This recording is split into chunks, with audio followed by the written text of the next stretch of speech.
Amém. Vamos ficar em pé um pouquinho?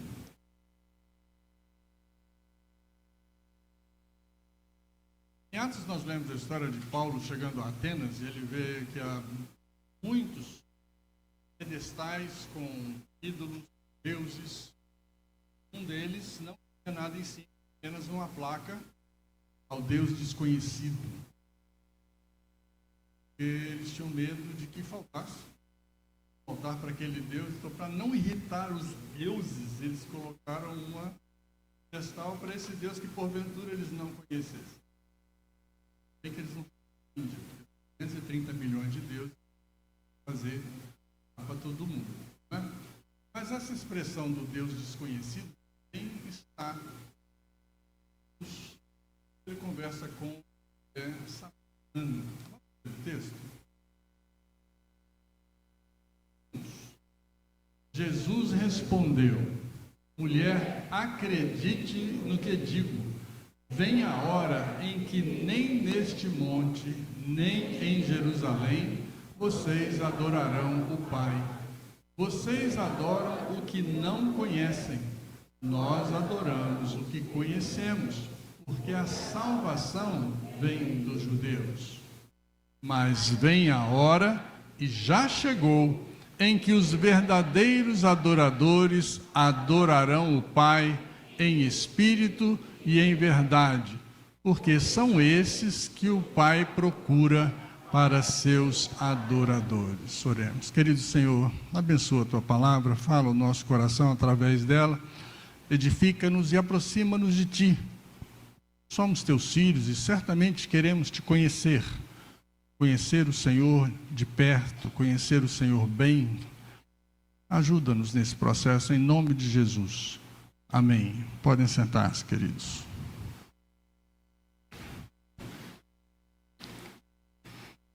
A conversa de Jesus com a mulher samaritana começa com essa frase surpreendente, não é? E ela é desconfortável.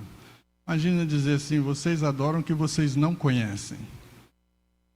E aí a gente tem que entender que samaritano não era judeu. Samaritano era um povo assírio que tomou ou veio povoar as tribos de Israel que foram levadas para a Síria e nunca mais voltaram. Então o rei da Síria mandou o povo de várias cidades da Babilônia, daquela região, ocuparem Israel.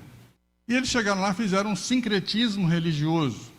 Eles continuavam adorando seus deuses, mas eram atacados pelos leões e pelos ursos. Então eles pedem ao rei da Síria que mande um sacerdote do povo de Israel para ensinar aos novos moradores sobre o Deus daquela terra. E o rei aceita, manda um sacerdote para toda a região de Israel. Ou seja, o conhecimento que eles tinham de Deus era muito escasso. Além de não terem as escrituras, não terem Bíblia para ler, não terem os templos como nós conhecemos hoje. E hoje que a gente tem Bíblia, tem templo, tem sermão, tem pastor nos acompanhando, tem discipulador, tem culto no lar, tem tudo isso. Será que ainda não se aplica essa frase a nós? Vocês adoram, não conhecem o Deus que adoram? Será que o Deus que nós adoramos é o Deus como descrito na Bíblia? Ou o Deus à nossa imagem e semelhança? Porque Deus nos criou à imagem e semelhança dele. Mas os homens também criaram deuses, porque difere de um para o outro, a sua imagem e semelhança. Imagina um Deus do seu jeito. Ainda dizem: meu Deus não é assim. Ou acham que Deus mudou. Não, Deus, isso aqui é antigo. O Deus de hoje já não é daquele jeito. Não, Deus não é moldável segundo nossos pensamentos e nossas intenções. Deus é Deus o tempo todo. E a palavra diz que Ele nunca mudou. Então os samaritanos não se davam com os judeus porque os samaritanos não eram judeus. Simplesmente isso. Não era uma rixa de território. Era um povo pagão que também adorava Jeová e os outros deuses. Era isso um sincretismo religioso. Eles não aprenderam a adorar simplesmente Jeová. Por isso eles não podiam ir adorar em Jerusalém, porque o templo de Jerusalém só podia ser visitado por judeus e prosélitos. os estrangeiros ficavam do lado de fora. O templo de Jerusalém não era usado como os nossos templos são hoje para você entrar e cultuar. Havia alas especiais, e vocês se lembram que só o sacerdote, uma vez por ano, entrava no Santo dos Santos. O culto normal dos judeus era feito nas sinagogas. Hoje de manhã, na minha classe de EBD, eu estava comentando que como a sinagoga, naquele tempo, era governada pelo sentido de distância, você não podia viajar mais de 450 e poucos metros no sábado. Então, a sua sinagoga tinha que estar a cerca de 450 metros da sua casa. Isso dá 2,5 quarteirões. O máximo que você podia andar para ir para a sua sinagoga era 2,5 quarteirões. Bom, graças a Deus que isso não é assim hoje, porque senão você não poderia vir de Camaragibe para cá, não poderia vir de Aldeia para cá, não poderia vir de Boa Viagem para cá. Mas, por outro lado, também não poderia ir para outra igreja, ó. Porque não dá distância.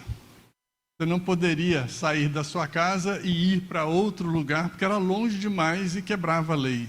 Isso eram coisas do Antigo Testamento. A sinagoga era o lugar de adoração. Era onde se lia a palavra, onde se cantava, onde se orava.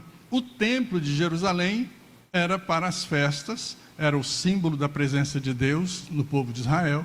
Era usado nas festas assignadas, que você lê, que Deus havia determinado. Então, ele não tinha o uso que nós conhecemos de igreja hoje. Hoje é mais fácil conhecer Deus. Graças a Deus. E este é o propósito de Deus, que ele seja um Deus conhecido. Então Jesus diz, vocês adoram o que não conhecem, mas isso não era uma acusação, não era um preconceito dele contra a mulher samaritana, era um diagnóstico, era uma revelação libertadora, porque o propósito era mostrar que é possível adorar sinceramente, ainda assim não conhecer verdadeiramente Deus. É possível adorar a Deus com toda sinceridade e não conhecer o Deus que está sendo adorado. A maioria dos cristãos faz isso hoje.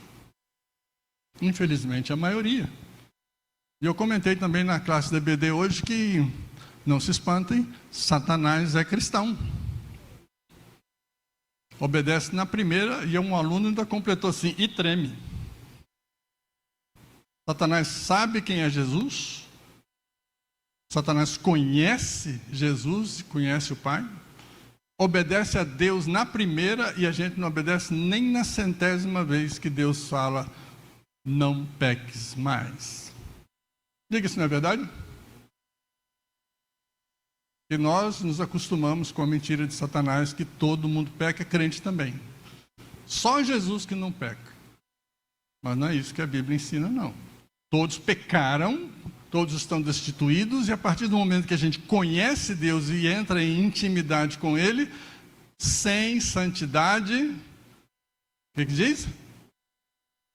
Uai. Aí eu vou dar uma diminuída, uai sou. E você é santo? Ou ninguém é santo? Se nós somos santos, pecamos? Porque santo é o que é separado para Deus e para de pecar.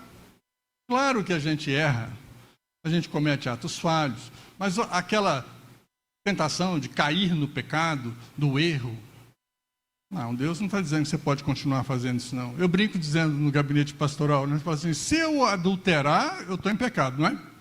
Aí Jesus diz, vai, não peques mais. Mas não, eu não vivo pecando, eu sou igual o João lá dizendo em 1 João assim, o crente, o que confia no Senhor Jesus, não vive pecando. Aí as pessoas interpretam assim, peca só de vez em quando. Não é isso? Não é essa interpretação comum, peca de vez em quando. Então, se eu adulterar só uma vez por ano, não é só de vez em quando? Vocês aceitariam? Não aceitariam? Eu não vou perguntar por que vocês fazem, porque vocês não fazem isso. Não é? Então, por que a gente usa esse conceito de que, não, eu não posso viver em pecado? Pecar posso. Não pode. E conhecer Deus é exatamente esse sentido de santidade que Ele quer trazer para a gente. Nós estamos iniciando o mês do Natal, entendendo Jesus nasceu, Jesus veio para tornar Deus conhecido para nós. Ele não veio simplesmente morrer na cruz para nos salvar. Esse era o ápice da missão. Mas durante a permanência dele aqui, ele estava nos trazendo para perto de Deus, nos fazendo conhecer Deus e nos ensinando a ter Deus como Pai. Para começar, não mais um Deus distante no céu, mas um Pai, um Deus presente, um Deus com quem você pode estar em qualquer lugar, não num templo, como ele disse à mulher samaritana, chegará ao templo, o dia em que não adorarão nem aqui nem lá. Glória a Deus! Glória a Deus que você não tem que ir para Jerusalém para orar a Deus. Glória a Deus que você pode adorar aqui e tem o mesmo valor para Deus. Amém? É esse o sentido da aproximação. Então, Jesus está nos libertando. E Jesus não disse isso para humilhar a mulher, nem humilhar a nós, mas para abrir uma porta. Ele está nos chamando. Deus não deseja ser um mistério, uma pessoa distante, um conceito religioso, uma tradição herdada, que recebemos dos nossos pais e a gente faz porque os nossos pais faziam. Ele simplesmente deseja ser conhecido. Então, o título da mensagem é esse, o Deus conhecido. João 17,3 diz: a vida eterna é esta, que ti... não é que creiam em ti? A vida eterna não é crer em Jesus Cristo? A vida eterna é que te conheçam a Deus. A vida eterna é conhecer Deus, é andar perto de Deus. E Jesus é o único caminho para que isso possa acontecer. A vida eterna não começa no céu, ela começa quando Deus deixa de ser um desconhecido, e aí ele se torna Pai, Senhor, amigo, Salvador, companheiro de caminhada, porque Jesus disse: anda comigo, siga-me. É para a gente andar com Ele. O sermão de hoje segue essa linha. São pontos simples, tem vários pontos, não se assuste, depois eu vou colocar no grupo da IBECOR, você pode repassar para as pessoas, rever durante a semana, usar no seu pequeno grupo, usar na sua meditação familiar, porque não são coisas que eu espero que vocês memorizem hoje, mas são coisas que são importantes para você carregar com você, conceitos que devem direcionar a forma como você crê em Deus para ser prazeroso, íntimo, para você conhecer esse Deus de perto. Então aqui vai uma sequência para a gente começar. A ideia é que cada versículo responda ao versículo anterior, abrindo passo para conhecer Deus pessoalmente. Vamos lá? Primeiro ponto aqui, um ponto de partida, é que existe sim uma adoração sem conhecimento. Então João 4:22 diz: vocês adoram o Deus que não conhecem, não é? E nós adoramos o que conhecemos. Jesus está falando, por que Jesus conhecia e os samaritanos não? Porque eles tinham uma tradição, uma história com Deus, uma libertação do Egito, uma caminhada com Deus, os livros da revelação de Deus, os profetas de Deus. Os samaritanos não tinham. Eles não tinham esses profetas, eles não tinham esses livros, eles tinham um conhecimento vago sobre Deus. E quando você não lê a palavra e não se dedica a estudar a palavra, você não frequenta a EBD, você vem a um culto de vez em quando, o seu conhecimento de Deus também é raso, ele é superficial, porque você não está aprofundando o seu conhecimento nas Escrituras. E eu não posso conhecer Deus sem as Escrituras. Eu posso até conhecer as Escrituras e não conhecer Deus. Parece um paradoxo. Mas eu posso apenas conhecer as histórias da Bíblia. Aí o pastor fala, vou pregar lá em Lucas capítulo 15, o filho pródigo. Já ouvi sermão do filho pródigo não sei quantas vezes. Nem quer prestar atenção mais porque o texto já foi usado muitas vezes. Você acha que já sabe tudo sobre o texto. E às vezes continua sem entender que a história do filho pródigo é Deus chamando os filhos para perto de si. Para a comunhão, para a família, para estar dentro. Então, vocês adoram o que não conhecem, nós adoramos o que conhecemos, e Jesus expõe um fato duro, mas é libertador. Há muita adoração sincera, porém ela pode ser cega, sem conhecimento verdadeiro de Deus. O convite que Deus faz é ser conhecido. Deus está nos chamando para conhecê-lo. Jeremias 9, 23 e 24. Passa aí, filho. Quem está no slide, isso. Vamos ler juntos? Quem se gloriar, glorie-se nisto, em me conhecer e saber que eu sou o Senhor. Se eu conseguir trazer para vocês esse conceito de conhecer, eu acho que eu tive êxito na mensagem. Não é saber sobre, é conhecer o Deus que você adora. Você conhece quem está do seu lado? Conhece? Qual lado você está olhando, né?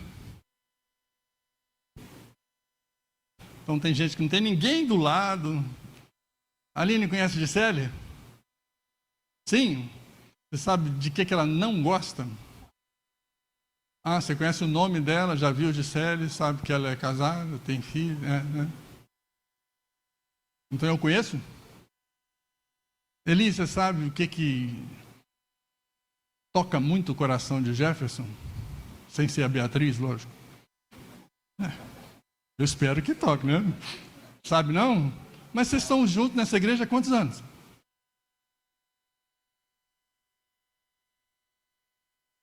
Vocês tinham cabelo preto ainda, né? E não conhece. E você, Nadilza, conhece Rejane bem mesmo? Muito? Muito mesmo. Sabe onde é que dói nela? Eita, a cara que ela fez para vocês que não viram em casa, ela fez assim, ó. Conhecer é isso. Conhecer não é saber o nome, aquela ali é fulana, aquela ali é mengano. Conhecer é eu sei quem essa pessoa é, eu sei o que ela gosta, o que ela não gosta, o que a torna alegre, o que a entristece, o que a enfurece. Se eu perguntar isso do seu cônjuge, você vai saber, não vai? Você sabe qual é a chavinha que você liga para ficar braba?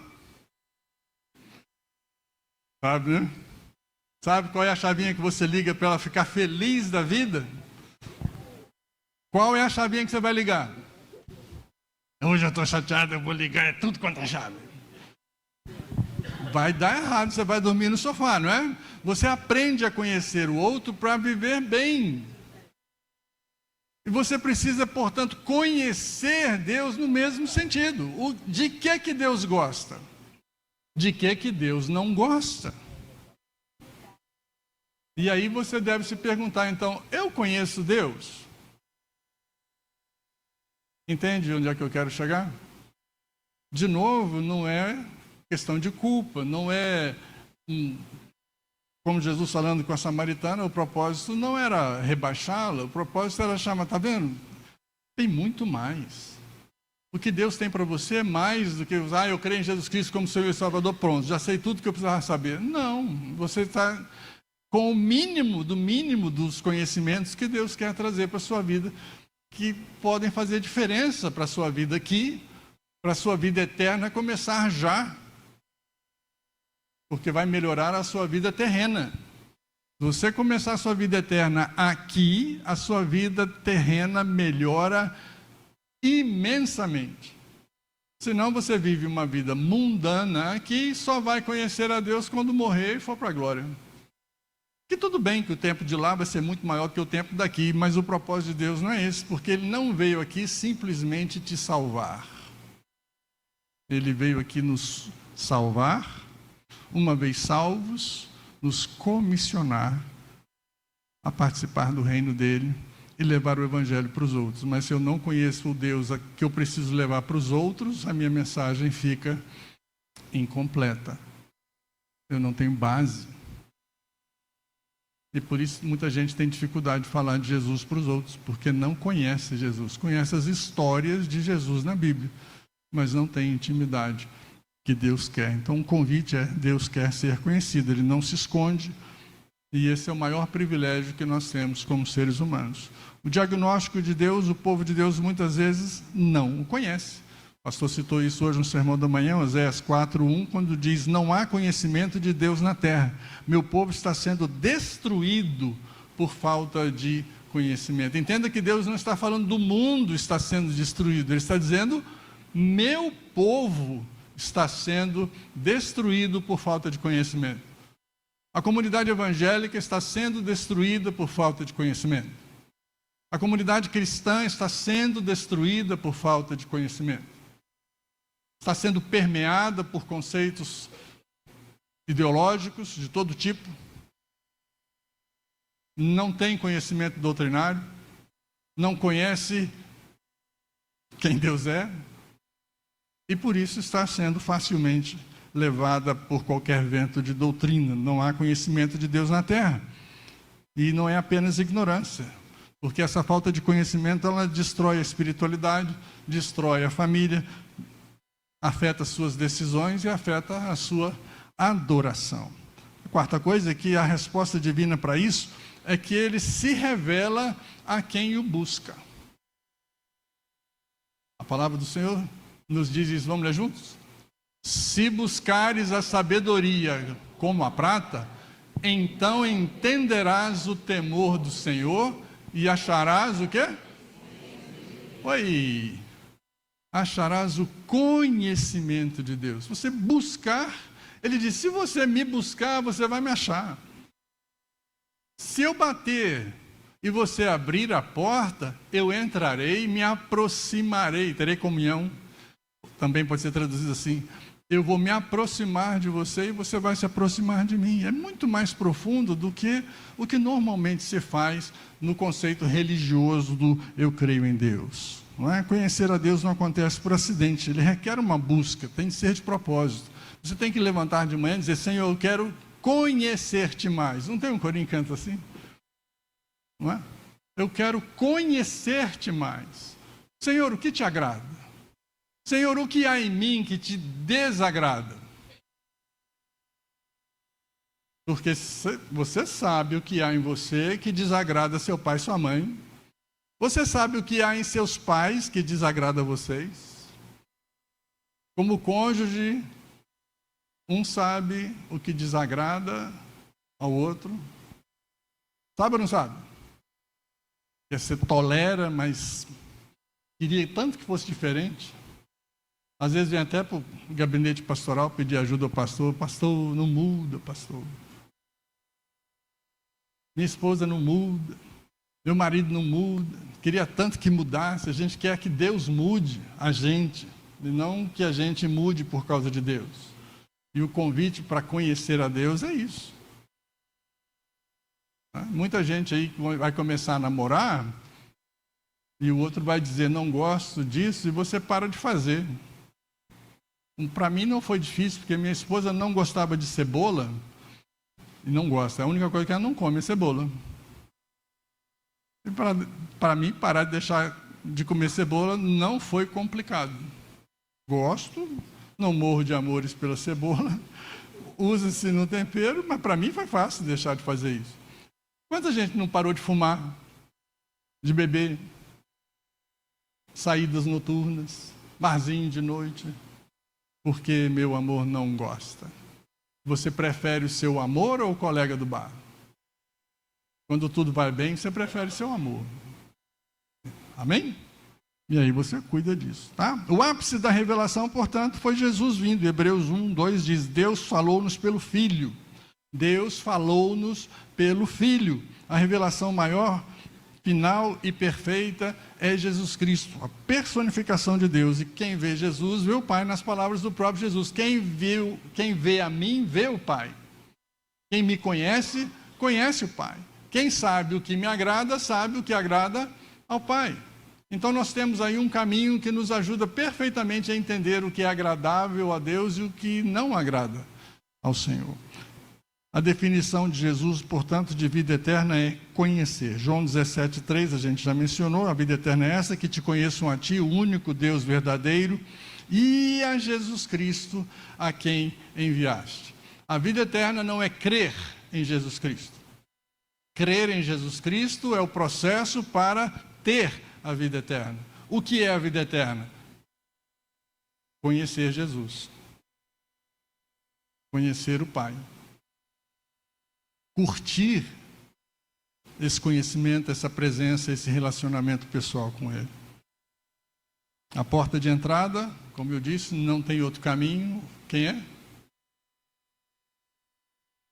O caminho para a vida eterna é Cristo, não tem outro. João 14,6 diz: eu sou o caminho. Se vocês me conhecessem, conheceriam também o Pai. Sempre a base é conhecimento. Conhecer Jesus é conhecer o Pai. A ignorância acerca de Deus cai quando nós encontramos Cristo. Quando eu conheço Jesus Cristo, então eu passo a conhecer o Pai também. O processo é contínuo. Você não conhece tudo de uma vez só. Não é porque você levantou a mão que amanhã você é transformado. Você pode orar 1000 vezes, dizendo: Senhor, transforma meu coração. Crente é preguiçoso, né? Eu não quero fazer nada, eu já orei, já pedi. Eu quero que Deus faça. Como é que o seu coração vai ser transformado?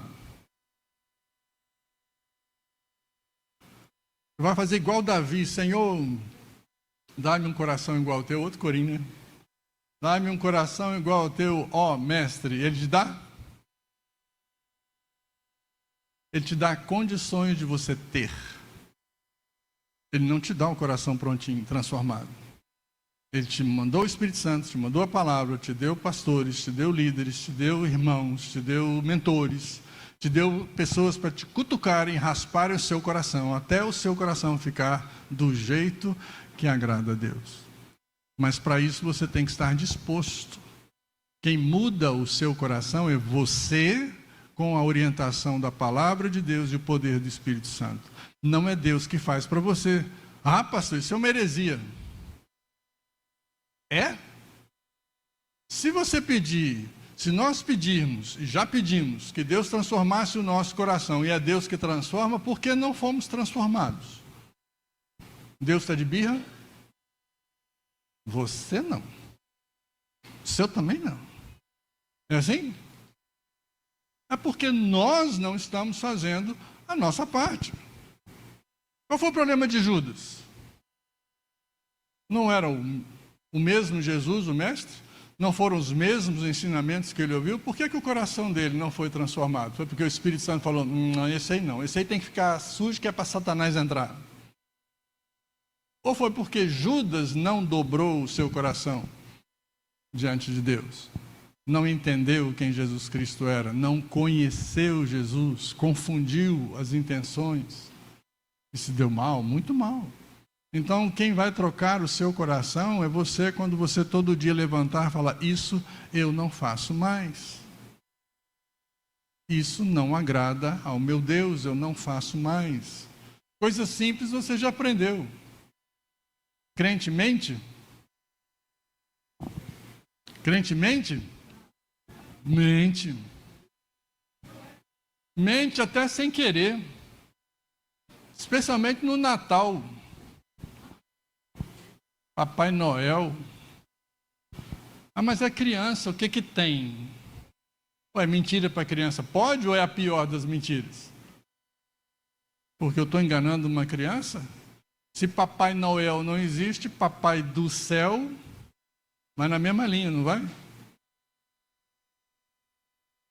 A gente mente para se defender, a gente mente para ter oportunidade, a gente mente para não passar vergonha diante do pastor, a gente vai para o gabinete pastoral e conta meias verdades.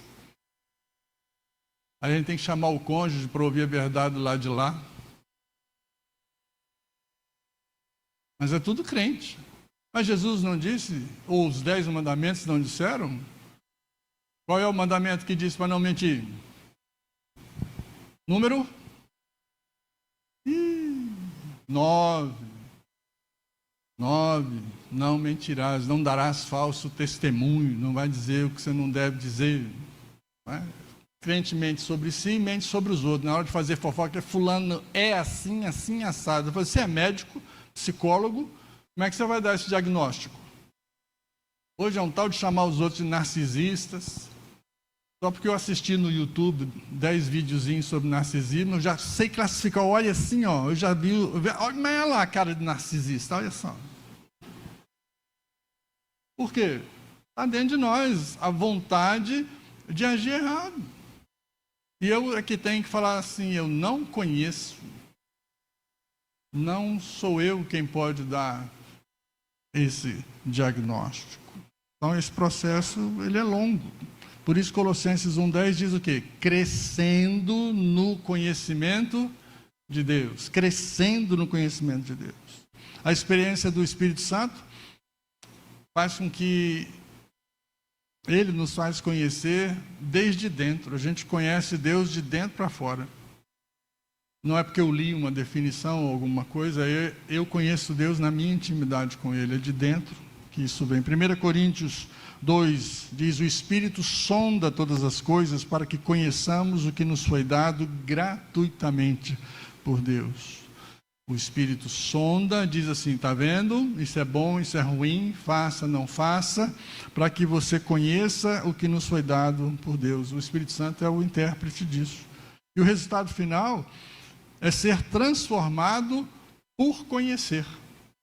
Por causa do conhecimento que nós temos de Deus, nós somos transformados em nossa atitude.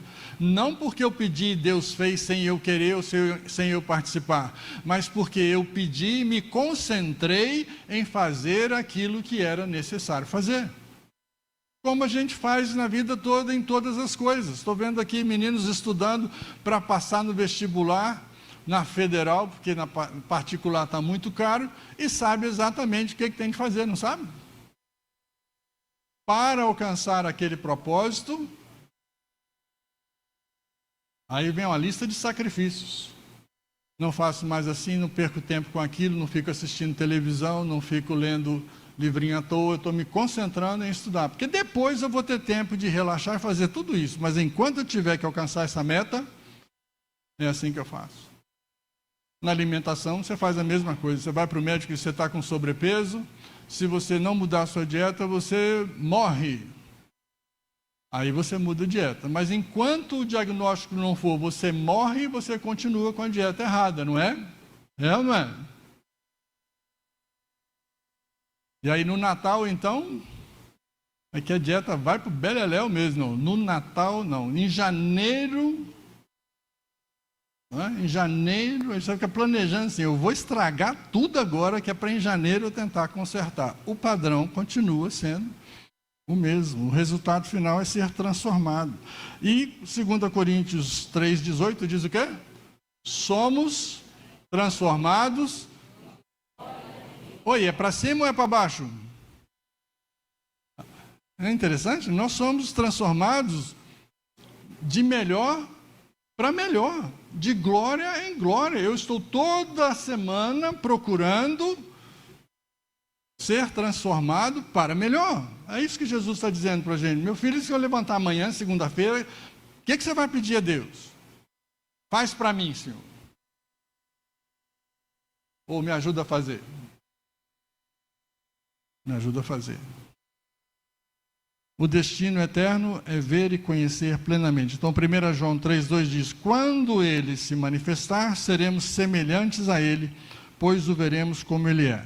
O conhecimento pleno de Deus é, portanto, o destino final de todo cristão. Gente, o céu é um lugar maravilhoso, porque não é a continuidade da vida na terra. É uma transformação total. Mas até lá, ele tem um propósito para nós que só pode ser alcançado se nós o conhecermos. Por isso, João 4,34 tem uma das minhas frases favoritas de Jesus. Os discípulos chegam, ele estava conversando com a mulher samaritana, os discípulos tinham ido para a cidade comprar comida, passa aquele diálogo todo com a mulher samaritana, a mulher volta para a cidade, conta de Jesus para todo mundo, as pessoas vêm conhecer, aí chegam os discípulos com a comida, e Jesus está nem aí para a comida. Nem olhou para ela assim com cara de trem bom. Olha. Nada. Será que alguém deu comida para ele? Por que o mestre não quer comer? E Jesus, ouvindo zum, que os discípulos é igual crente de hoje, não fala com a pessoa certa, faz o zum todo primeiro antes de falar com quem devia falar, né? Aí Jesus, antes que fosse interpelado, ele mesmo diz: a minha comida vocês não conhecem, o que me alimenta, vocês não têm nem ideia. O que alimenta você? O que suscita em você um comportamento transformado? O que desperta em você o relacionamento que você deve ter com Deus? Então Jesus vai dizer: a minha comida é fazer a vontade daquele que me enviou, fazer a vontade de Deus, não é a minha vontade. E Jesus demonstrou que ele nem queria fazer isso. Se for possível, passa de mim esse cálice. Não estava a fim de fazer isso não, gente. Ele fez porque era vontade de Deus. Mas ele disse: não seja feita a minha vontade, não estou a fim de fazer isso, porque vai doer. Jesus não era nenhuma besta quadrada. Ele sabia muito bem quanto doía uma chicotada, ele sabia que ele ia ser humilhado, ele sabia que ia apanhar, e ele fala: passa de mim esse cálice, eu não quero. Mas não seja como eu quero, mas como tu queres. Seja feita a tua vontade e não a minha vontade. Olha, se eu entendi isso certo, Jesus está dizendo: não queria não. Mas como é a tua vontade, Pai, eu faço. Pedro fez isso. Pescou a noite inteira, tentou pescar a noite inteira, jogou rede para lá e para cá. Pegou o quê? Nada. Jesus chega no dia seguinte e fala: joga a rede para o outro lado. Vamos, Jesus. Aí foi o primeiro: ai, Jesus. Já lavei a rede, já dobrei, já coloquei no barco. O senhor está mandando eu jogar do outro lado. Eu passei a noite inteira, não peguei uma piaba. O senhor está mandando eu fazer tudo de novo, ele joga para o outro lado. Aí ele diz o quê? Vou fazer só porque o senhor está mandando. Diga se ele queria mandar a rede para o outro lado. Ele tinha vontade de jogar a rede mais uma vez. Mas porque o senhor está mandando, eu vou fazer. Esse é o nosso comportamento. Senhor, eu não estou afim não. Eu quero viver a vida louca, eu quero aprontar, eu quero fazer isso. Mas porque o Senhor está mandando, eu vou fazer o que o Senhor quer, não o que eu quero. Isso é conhecer a Deus e querer agradar a Deus. A base do conhecer a Deus é: eu quero te agradar, ó Pai.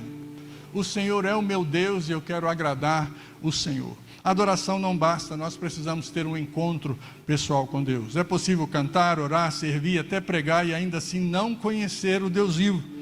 Hoje Deus nos chama a uma fé que não se satisfaz com saber sobre Deus, mas com andar com Deus. Portanto, busque conhecer Deus como uma prioridade todo dia. Senhor, eu quero te conhecer e fazer a tua vontade, porque se nós procurarmos tantas coisas, como trabalho, conforto, soluções, caminhos, quanto mais devemos nós buscar o próprio Deus, que é a fonte de todas as coisas. Conhecer a Deus muda nossa vida, muda nosso comportamento, muda os nossos relacionamentos, ele muda decisões, cura identidades, corrige nossas motivações, ele nos limpa dos pecados, ele fortalece a fé. Conhecer a Deus não é uma teoria, é uma transformação que nos toca todo dia. A porta de entrada continua sendo Jesus: ninguém vem ao Pai senão por mim. E eu sem Jesus não posso fazer isso, porque é por causa de Jesus que eu quero conhecer esse Pai que Jesus nos revelou. Se queremos conhecer o Pai, começamos pelo Filho.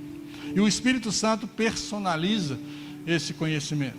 É o Espírito Santo que pega as Escrituras e traduz isso para o nosso coração.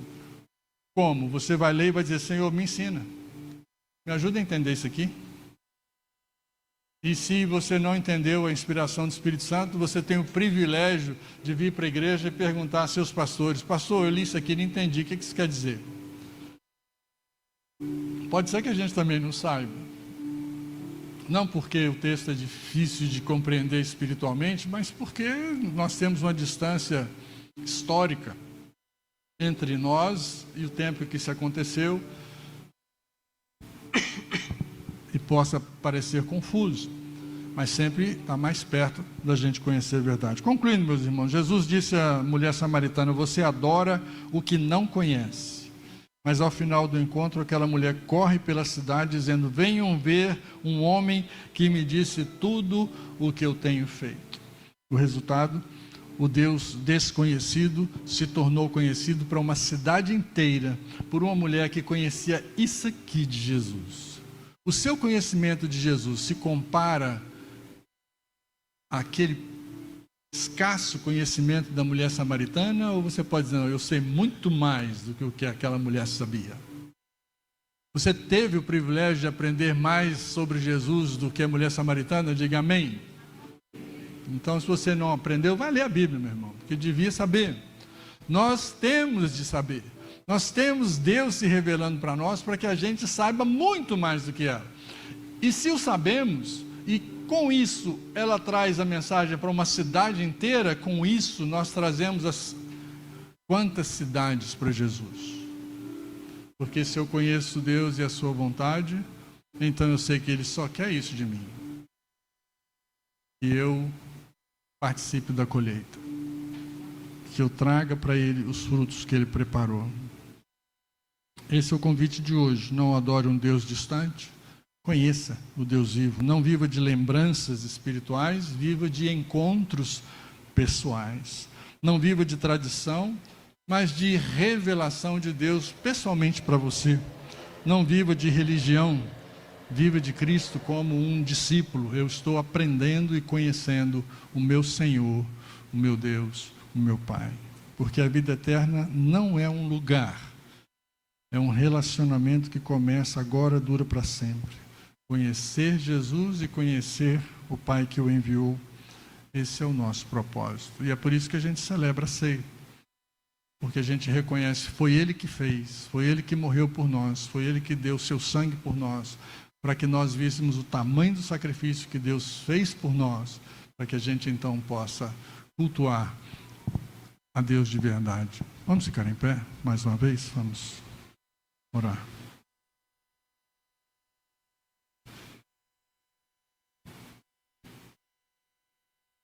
E se você quer conhecer Deus assim mais de perto, diga isso a Ele. Porque depende de você, não depende de mim. Não é a minha oração que vai fazer Deus entrar no seu coração. É você dizendo a Ele: Senhor, é assim que eu quero te conhecer. Do jeito que a tua palavra está dizendo que é. Não saber sobre o Senhor, mas conhecer o Senhor como o meu Deus.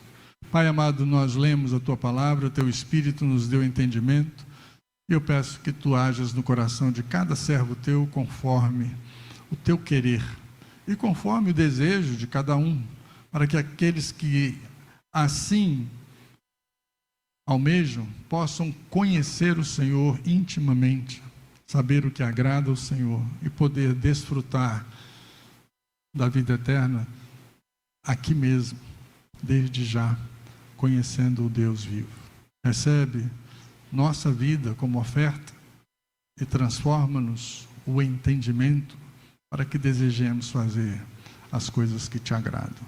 Em nome de Jesus. Amém.